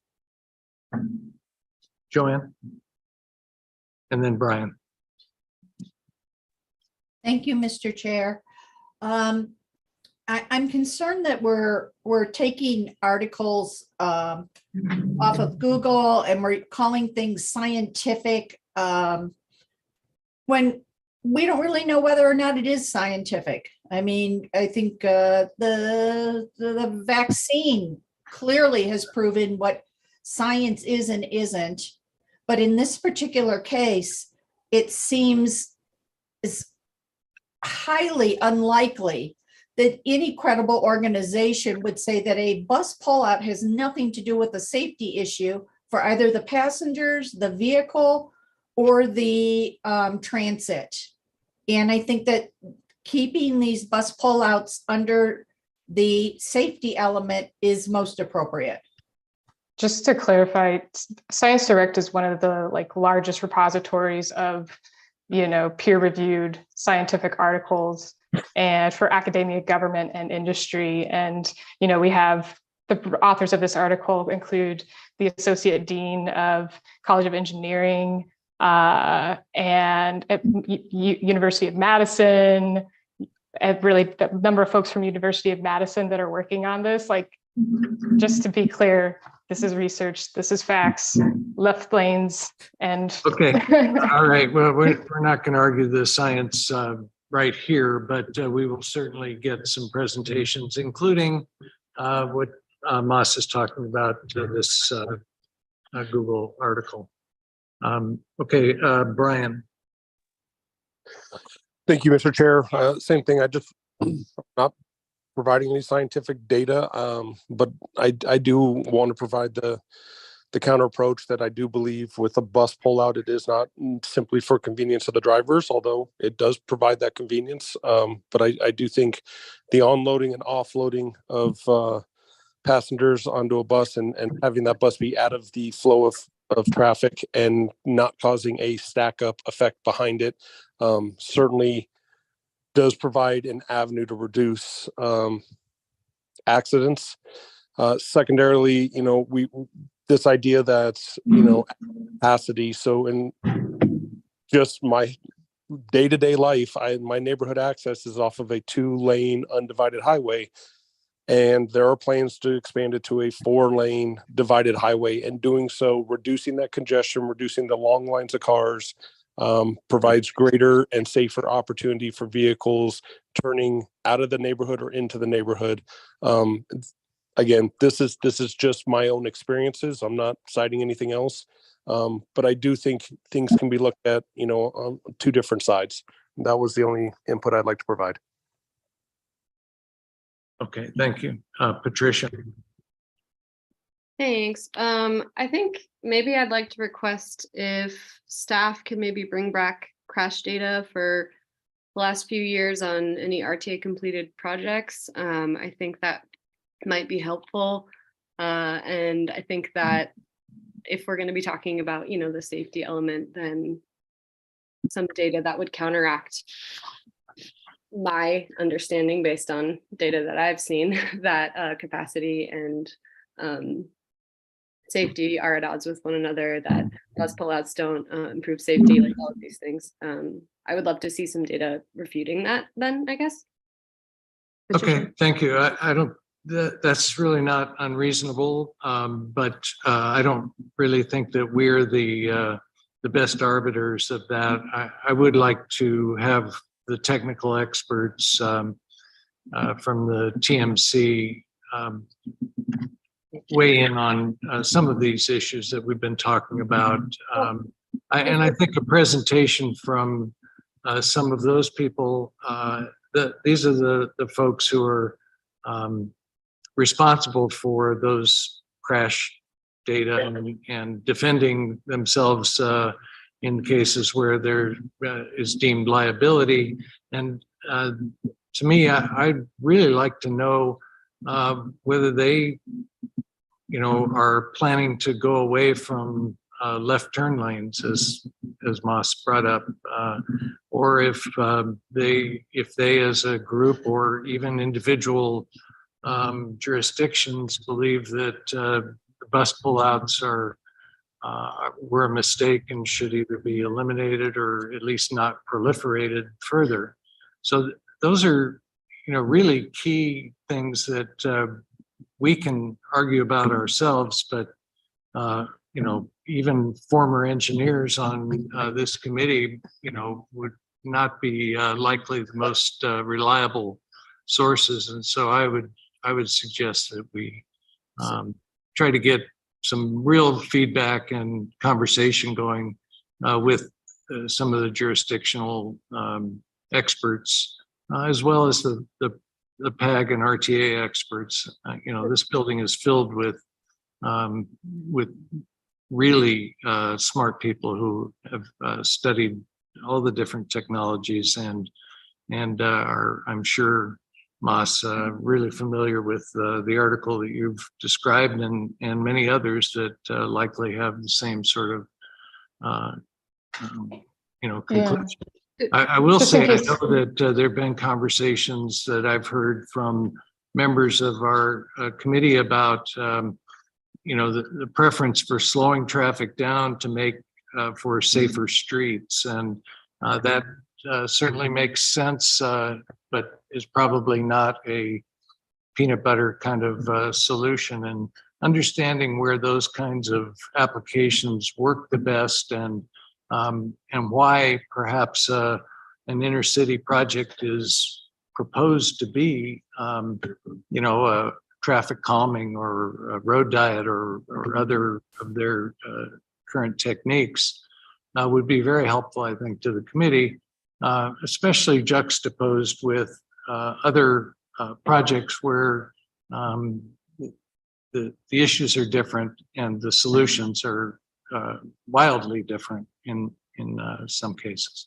Okay, I'm sorry for the lecture. Can I just clarify? My request was actually for RTA staff to provide crash data on the projects. And it's worrying to me that sorry about that. It's worrying to me to hear you say that this committee isn't equipped to deal with presentations about that very basic level of data. Mr. Chair. That's not exactly what I said or meant to say, and I would apologize if I demeaned anyone about your ability to understand crash data, but I would like to have some experts who've analyzed that present that information for our conversation and remain here to help us work through it. If it's helpful, Tom, to illustrate the left turn thing, that's why the Michigan left, is my understanding, exists, is to reduce interactions, greater interactions at intersections, and to also reduce crossing distance. So actually lowering capacity at the intersections. And that's why that whole design even came about. But Mr. Chair, thanks for calling on me. I did want to point out to the last commenter that the RTA projects that are in the current RTA and the safety information is in the portal that Josh presented and I also presented. If anyone has any trouble accessing that, please reach out to us. The young and old engineers here at PAG are happy to help navigate some of that data. So at any time, reach out. We can help you look for that. And once again, we did present. Super. Okay, Farhad. Thank you, Mr. Chair. Again, it's a really good illustration of why we don't get into the design details, right? So at the time, if a project is identified and obviously between the RTA and the lead agency, they will do their due diligence. That is their responsibility. They will study the intersection. They will identify the components that have to be addressed. I would submit to you as an old engineer myself that we would never look at a project and not identify every single thing that needs to be addressed. So that is part of what needs to be done when a project is allocated as any funding for improvements. That's the responsibility of the lead agency. If they need to prioritize and phase and do maybe a near-term, short-term, long-term improvements, that's all going to be spelled out by the entity. Again, that is not something that any of us can anticipate as something that we know what needs to be done 10, 15, 20 years from now. So again, keep that in mind. That is the responsibility of the entities and ultimately the RTA to make sure that all the necessary improvements are implemented. And it would really not be a complete project if anyone looks at the project at the time and not address everything that needs to be addressed. Thank you, Chair. Great, thank you. Okay, let's, what time is it? Let's get through the environmental and economic vitality element.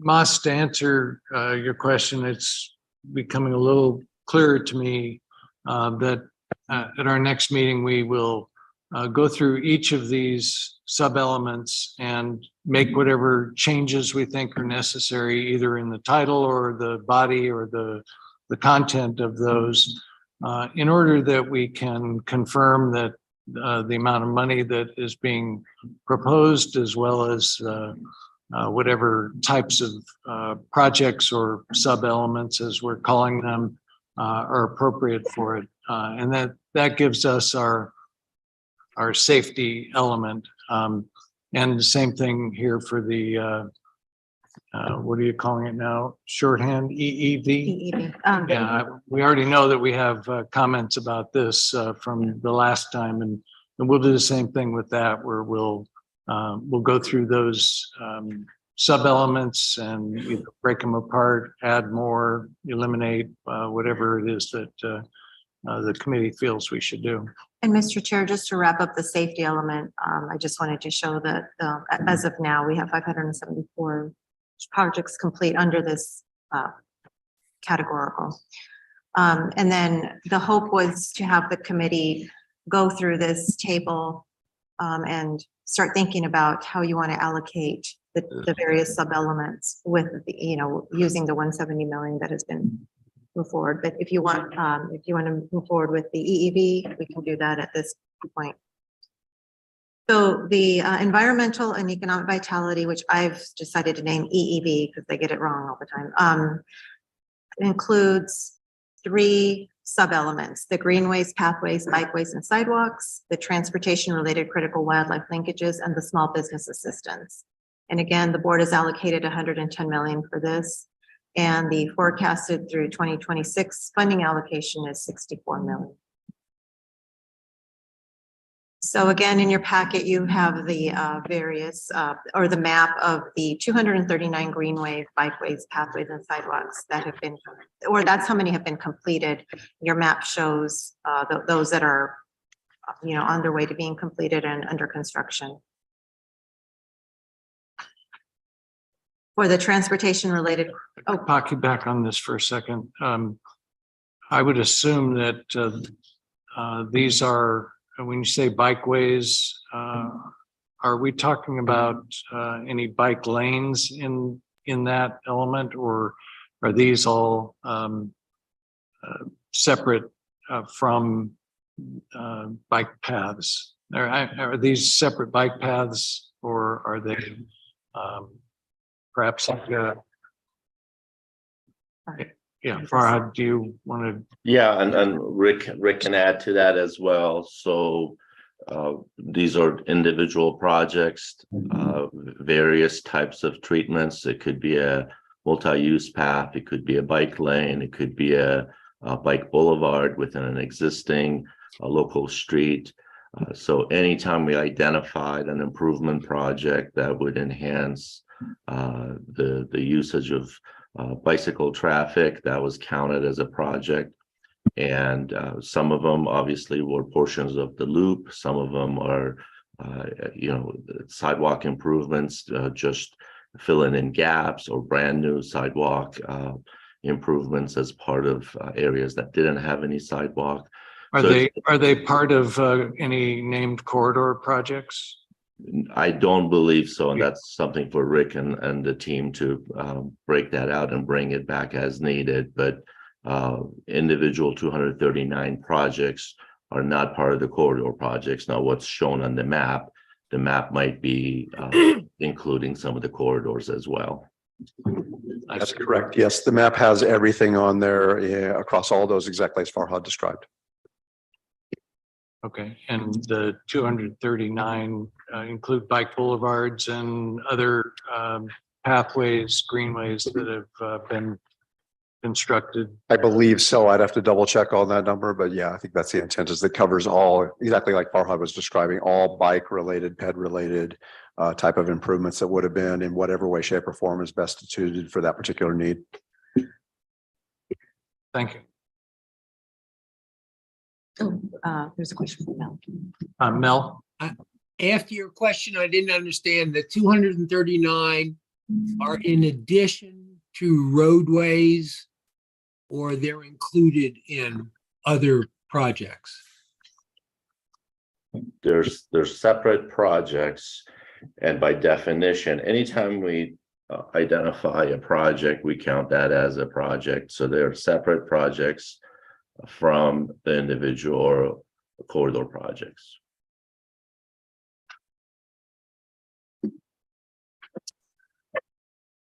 Okay, so moving forward to the transportation related critical wildlife linkages. There are 14 wildlife linkages, the current plan, and the map again in your packet shows the ones that are in design, under study, and I believe a couple of them that have been completed.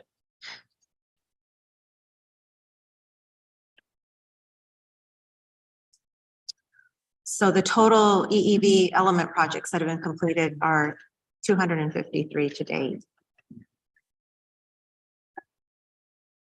And then the final, maybe the best for last, sub-element under EEV is the small business assistance. I don't have a map for that, but we just wanted to point out that more than 9,600 businesses have been supported by the RTA since 2006. Go back to this 253. We had 239 and then 14 critical wildlife linkages for a total of 253. Okay. And then, so those are the actual projects within this element. Okay. Any comments about these three sub-elements? Got Joanne, Mel, and Moss. All right, Joanne, and then Mel, and then Moss. Thank you, Mr. Chair. Having lived through the first stages of the RTA program on Congress and Broadway, the monies that were supposed to be spent for small businesses was misused and misappropriated. It was a horrible use of funds. And I think that if we are going to designate funds through RTA Next for such an endeavor, then we really need to take a look at what is going to change at the RTA level. Because I will tell you, not a single one of those dollars went to a small business owner. They went to outside consultants to try to sell their services to small business owners. And it was repugnant as a small business owner in that area. Tell us how you really feel. Other than that, it was, other than that, Mrs. Lincoln, how was the theater? All right, I think we have a response to that.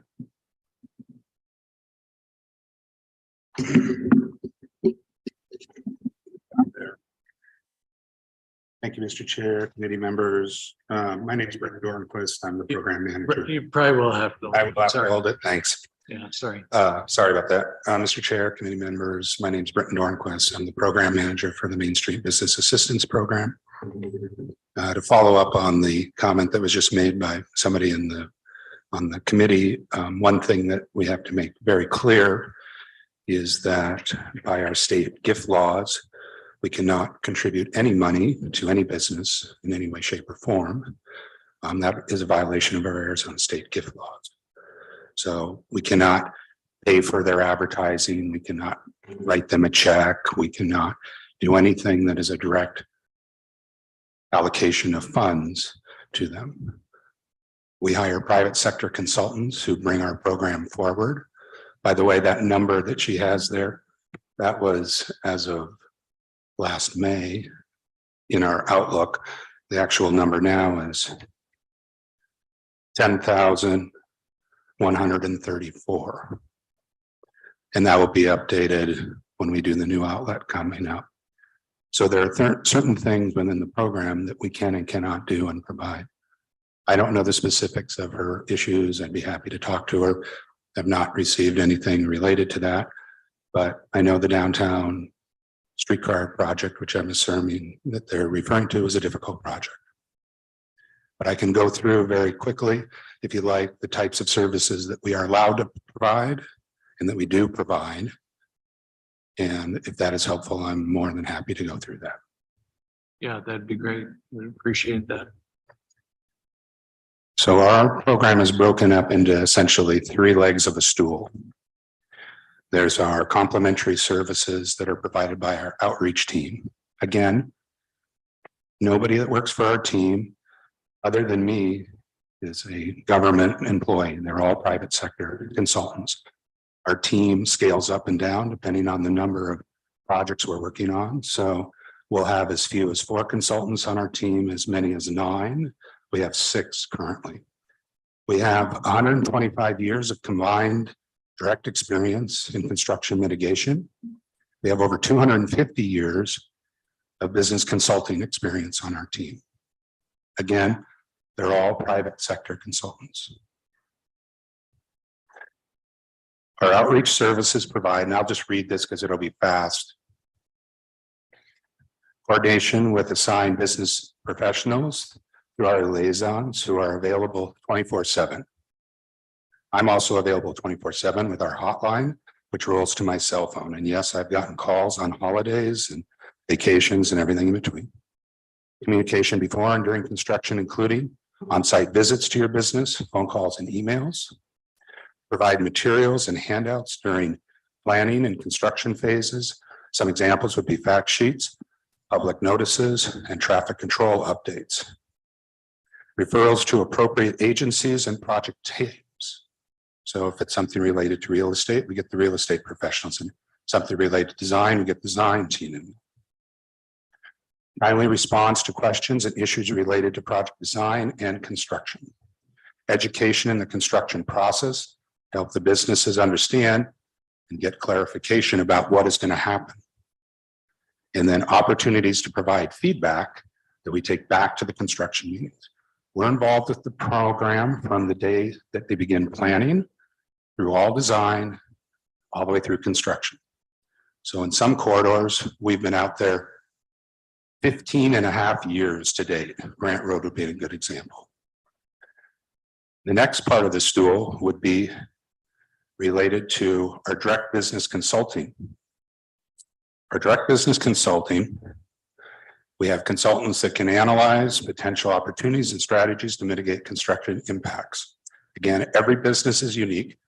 Every business is going to have its own special needs, concerns. Not every business is down. Not every business is impacted equally. We have marketing strategy, social media, and graphic design modules that are available. Again, we can help you design stuff, but I can't buy your A-frame. I can't buy your television advertising. I can't buy your anything that is a direct cost in that regard. We have financial analysis, budgeting, planning, forecasting, and cash flow management from our finance team. We have custom access mapping and temporary sign design. So you can have your customers know exactly how to get to you. We have customer service and sales training, and we do business success workshops. That falls into the consulting, and that is just the tip of the iceberg. The last section that I'll give you would be directly related to business resources. And I would encourage everybody on this committee to go to our website. It's on the RTA website. It's under services, drop down tab, there's businesses, or go to www.mainstreetinfo.org. In our business resources, we've put together the Southern Arizona Small Business Resource Directory. This is updated pretty much annually. It's 35 pages, has over 1,500 resources in Southern Arizona for small businesses. That's on there. You can download it right now. We have tip sheets for the businesses, transportation, construction tip sheets, understanding how the construction comes together and what you can do to prepare for it as it relates to the actual construction. We have construction preparedness tip sheets, things that you can do specifically within your business. We have communication tip sheets, how to convey this internally to your people, to your customers, to your staff, to your delivery drivers, anybody that you need to communicate about. And we have a media tip sheet in terms to how effectively work with the media so that your 5 seconds in front of the media is a positive outlook for you and your business. That's just a few of the things that are in the resource packet. So that's just a little bit about our program. A little distressed to hear that comment that was made there because we survey our customers. We give them the opportunity for feedback. We have hundreds and hundreds and hundreds and hundreds of feedback. We have received 81.5% rated as excellent, 16.4% rated as good. So just under 98% of the people said we were excellent or good in the services we provide. 1.8% said we were fair, and 0.3% said we were poor. And they fell into a handful of people who were very upset that we could not give them money. Really, that's really the gist of it. So I'm happy to meet with whoever had the issues.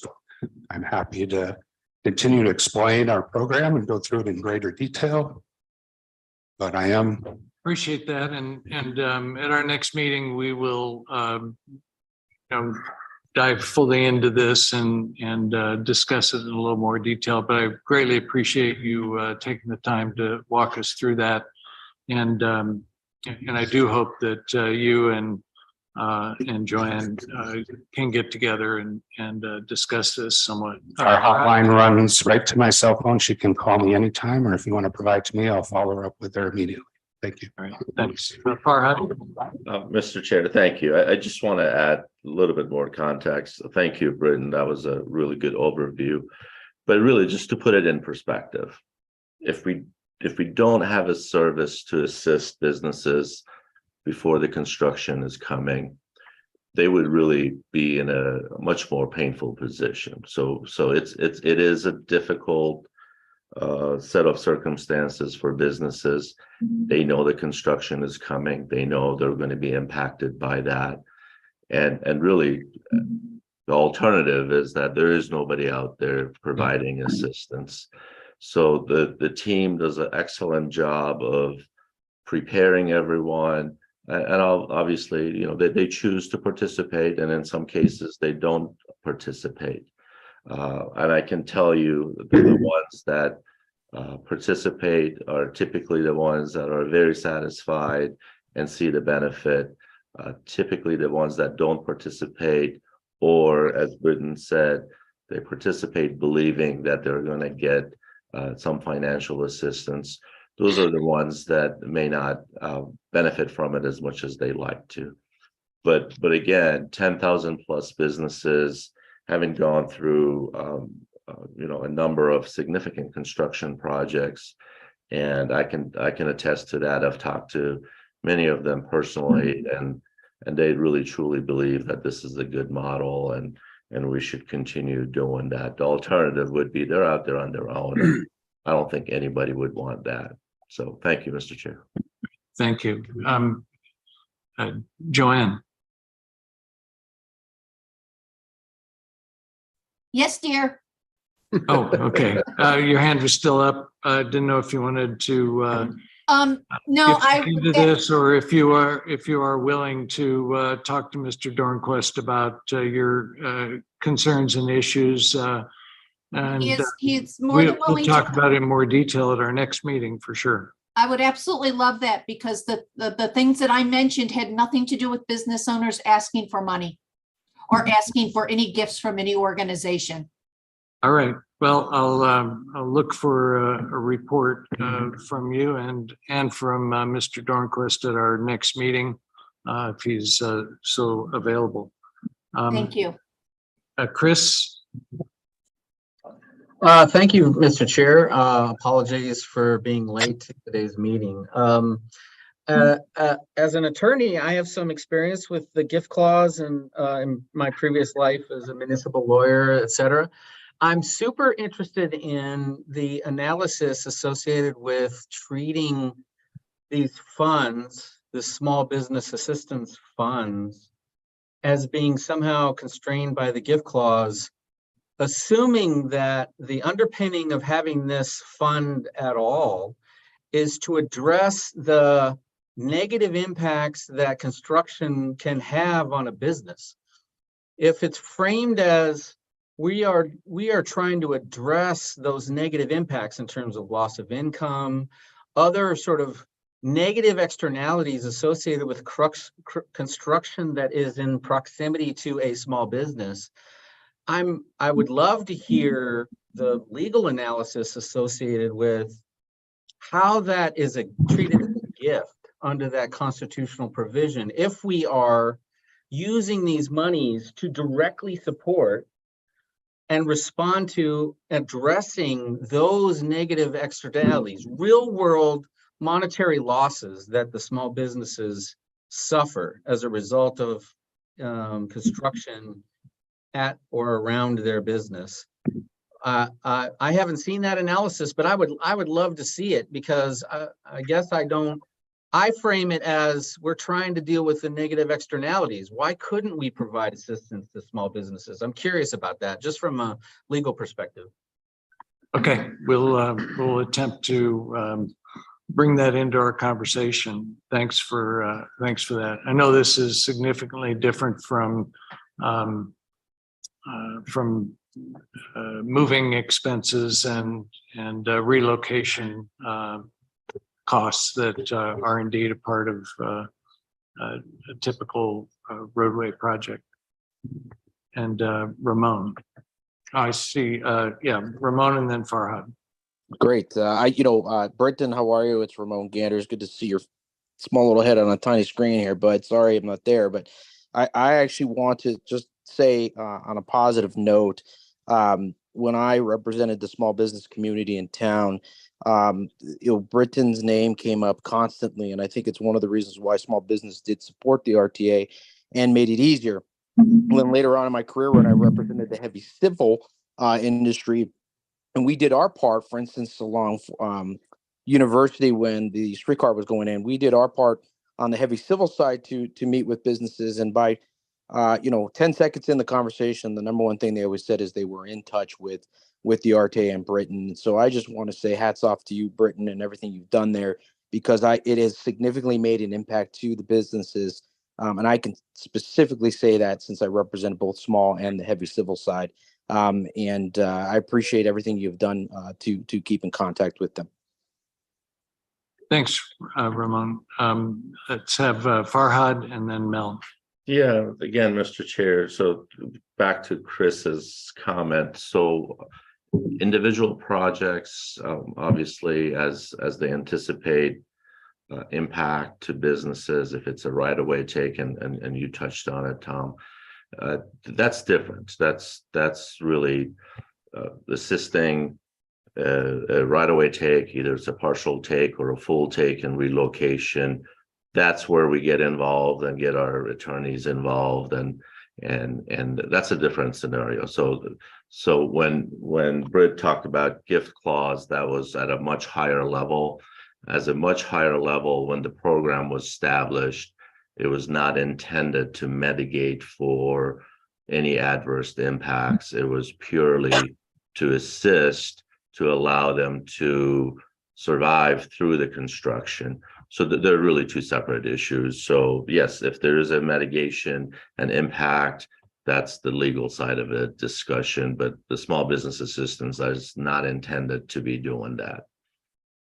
Okay. And another lawyer, Mel. I will. I mean that pejoratively, Mel. You know that.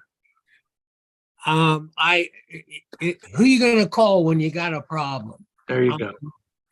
I recognize that construction, being a merchant around a construction is a horrible experience. The delays are can go on much longer than anyone would anticipate or hope. And therefore, I think it's very important that we support. What I would like to know is kind of a detailed budget of how the money is spent, and within the surveys, how many surveys were sent out, how many were returned, because I think we're going to need all those people that we did help for. We're going to need their support this time. So we want to make sure we continue to have we listen well to the community. Yeah, that's great. So I would like the budget and the survey. Yeah. Thanks for that, Mel. I think this is an area also where if there are improvements to this small business assistant sub element, it'd be great for us to be able to address those and suggest them as we go forward. Mas. Thanks, Tom. I was wondering on the numbers that were being reported. It's not, I think on the ballot originally, the goals were listed in miles completed versus projects completed. And so I was just hoping to contextualize the presentation here related to what was listed on the ballot. So I think it was like a 550-mile goal for bike lanes and then 250 miles of sidewalks. So I was just trying to understand how to pair all that up. Oh, cool. Okay. Yep. We'll see if that information is readily available and share it with the committee for sure. And then we'll put my 2 cents back in about splitting the environment and economic piece. And I'm also in favor of re-exploring how the small business support has functioned with this and what we could possibly do to meet those needs. Thanks. Great. Thanks. Any other comments? All right, let's move on to our, Joanne. Thank you. I'd also like to request that businesses that were receiving favorable treatment, such as not paying rent or utilities for their places of business, that those be identified in advance, tied to their surveys. There's nothing more offensive to see someone who's not paying rent or paying $1 a year rent talk about how they are thriving during a construction project. Okay, thanks. All right, let's get ready to wrap up our meeting. Do we have elements or suggestions for our agenda?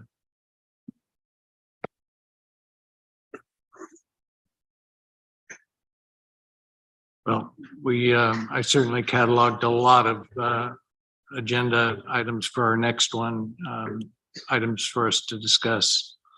Bruce? Yeah, at our last meeting, there was a discussion of the proposal to improve Country Club from I-10 down to the airport. I subsequently was at a meeting where I heard a presentation on that project presented by the Tucson Airport Authority. It was enlightening to me, and I think it might be enlightening to the committee. I don't know if we want to revisit that issue or not, but I just pose it as a potential agenda item. That's a pretty significant effort that will fit into large, regional transportation issues.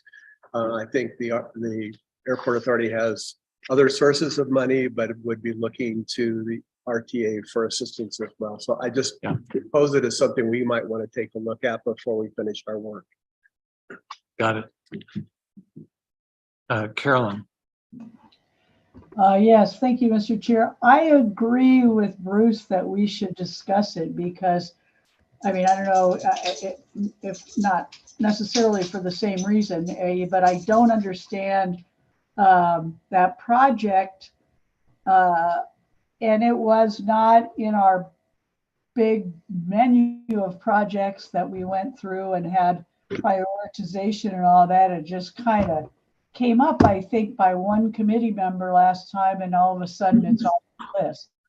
So yes, I agree with you, Bruce. I think I would like to know more about it, and I would like to have a more thorough discussion about it, because when we went to the TMC, it was automatically added after it came up. So I think it merits a longer discussion. Thanks. Yeah, and feedback from Pima County as well, which had not included it originally, will be good. So I've got that. Any others? Mel, I'm sorry.